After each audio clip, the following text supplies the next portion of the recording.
There's something else that's been dividing Mexico and the U.S. Debate over the future of the North American Free Trade Agreement. Arizona Senators John McCain and Jeff Flake have been highlighting Arizona's benefits from NAFTA in the recent months. The senators say Arizona's exports to Canada and Mexico have increased by $5.7 billion, or 236%, since NAFTA took effect. Mexico is Arizona's #1 trading partner, and that relationship directly supports more than 100,000 Arizona jobs. According to the International Trade Administration, trade with Mexico accounted for 40% of our Arizona's exports to foreign markets. In 2015, that total was $9.2 billion. The renegotiation of NAFTA was a key discussion point today in Washington during a visit from the head of the Bank of Mexico. Anthony Marroquin brings us the latest developments. President Donald Trump and Mexico don't always see eye to eye, but leaders from the Bank of Mexico are saying they may agree on at least one thing. It's time to renegotiate NAFTA.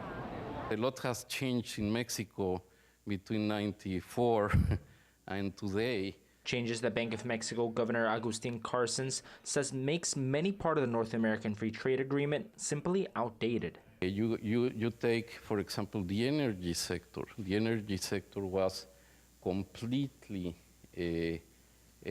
put aside in NAFTA. It's more than just energy in President Donald Trump's eyes. He's been an outspoken critic of the entire agreement. The fact is, NAFTA, whether it's Mexico or Canada, is a disaster for our country. Carson said tensions would still run high throughout the renegotiation process, but that Mexican officials are willing to be part of those discussions. The position that Mexico has, and that's why I think that, and in a way slowly I think that this is what is being reflected, is that we look forward to the revision of NAFTA. The governor went on to say that the Mexican peso is very undervalued, but he didn't give any further details as to how he thought NAFTA should be renegotiated. For now, in Washington, Anthony Marroquin, Cronkite News.